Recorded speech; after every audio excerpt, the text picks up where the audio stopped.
పోటీ చేయాలని అడిగినట్టున్నారు ఏంటి మీ రెస్పాన్స్ ఏంటి కడప జిల్లా నేతలు? డౌన్ చేయండి ప్లీజ్ ప్లీజ్.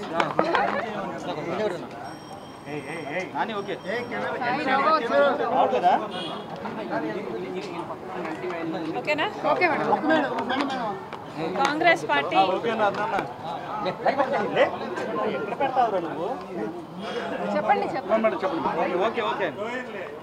ఈ ఎన్నికలకు సంబంధించి ఎమ్మెల్యే ఎంపీ స్థానాలకు గాను కాంగ్రెస్ పార్టీకి వచ్చిన అప్లికేషన్లు దాదాపు 1500. ఈ 1500 అప్లికేషన్లు స్క్రూటినీలో ఉన్నాయి. ఇంకా ఎక్కడ ఏది ఫైనల్ కాలేదు.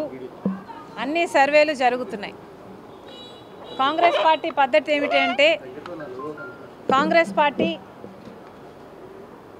మాకంటే లీడర్ల కంటే కార్యకర్తల కంటే సుప్రీం. కాంగ్రెస్ పార్టీ ఆదేశిస్తే ఎవరైనా ఎక్కడి నుంచి అయినా ఎప్పుడైనా ఏ స్థాయిలో ఉన్న లీడర్ అయినా దేనికైనా పోటీకైనా త్యాగానికైనా సిద్ధంగా ఉండాలి. ఇది కాంగ్రెస్ పార్టీ క్రమశిక్షణ. కాంగ్రెస్ పార్టీ కార్యకర్తలుగా, కాంగ్రెస్ పార్టీ సైనికులుగా, కాంగ్రెస్ పార్టీ నాయకులుగా, కాంగ్రెస్ పార్టీకి చెందిన ప్రతి ఒక్క కుటుంబ సభ్యుడు దీనికి రెడీ. నేను అతీతం కాదు. నేనైనా, రఘువీరారెడ్డి గారు అంకులైనా, పల్లం రాజు గారైనా, ఇలా కాంగ్రెస్ పార్టీకి చెందిన పెద్దలు, చిన్నవాళ్ళు ప్రతి ఒక్కరూ కూడా పార్టీ ఆదేశిస్తే మేము నో అనే క్వశ్చన్ ఉండదు.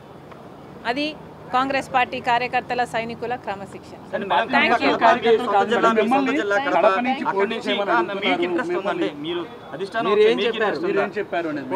కాంగ్రెస్ పార్టీ ఆదేశిస్తే నేనైనా, రఘువీరారెడ్డి అంకులైనా, పల్లం రాజు గారైనా ఎవరైనా పోటీకి సిద్ధం కావాల్సిందే. కాంగ్రెస్ పార్టీ ఆదేశిస్తే ఎవరైనా పోటీకి సిద్ధమే. మాలో కాంగ్రెస్ పార్టీ కుటుంబంలో ఉన్న ఎవరైనా సిద్ధమే. మేడం సజ్జల గారు కామెంట్ చేశారు మన రేవంత్ రెడ్డి చేసిన వ్యాఖ్యల మీద. రేవంత్ రెడ్డి కానీ షర్మిల కానీ పగటి కళ్ళకు అంటున్నారు, రాత్రి కళ్ళకు అంటున్నారు. అవి నిజమయ్యే కళ్ళ కాదని ఒక కామెంట్ చేశారు. ముఖ్యమంత్రి గురించి మీరు ముఖ్యమంత్రి సజ్జల గారు సమాధానం చెప్పాల్సింది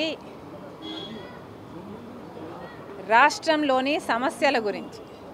సజ్జల గారు సమాధానం చెప్పాల్సింది రేవంత్ రెడ్డి గారు అక్కడ ఎందుకు వచ్చారు, ఏం మాట్లాడారు అన్న విషయం గురించి.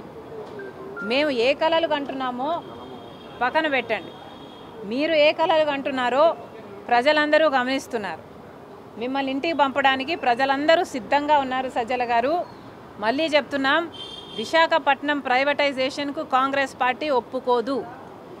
కాంగ్రెస్ పార్టీ ఈరోజు విశాఖపట్నం కోసమైనా, ప్రత్యేక హోదా కోసమైనా, పోలవరం కోసమైనా, రాజధాని కోసమైనా, కడప స్టీల్ ఫ్యాక్టరీ కోసమైనా, ఇలా ఏపీ రీఆర్గనైజేషన్ యాక్ట్లో ఉన్న ఆంధ్ర రాష్ట్రానికి చెందిన హక్కులన్నిటి కోసం కొట్లాడుతున్న ఏకైక పార్టీ కాంగ్రెస్ పార్టీ.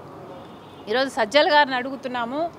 అవినాష్ రెడ్డి గారు జగన్మోహన్ రెడ్డి గారి సొంత కజిన్. మరి అట్లాంటప్పుడు వైసీపీలో ఎంపీగా ఉండి కూడా అవినాష్ రెడ్డి గారు ఎందుకని కడప స్టీల్ ఫ్యాక్టరీ కోసం ఏ పోరాటము చేయలేదు?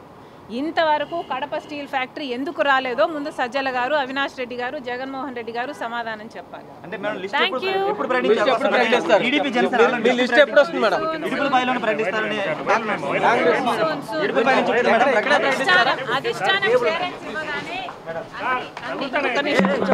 అన్ని క్లియర్గా ఉంటాయి. అన్ని క్లారిటీ వస్తుందమ్మా. Thank you.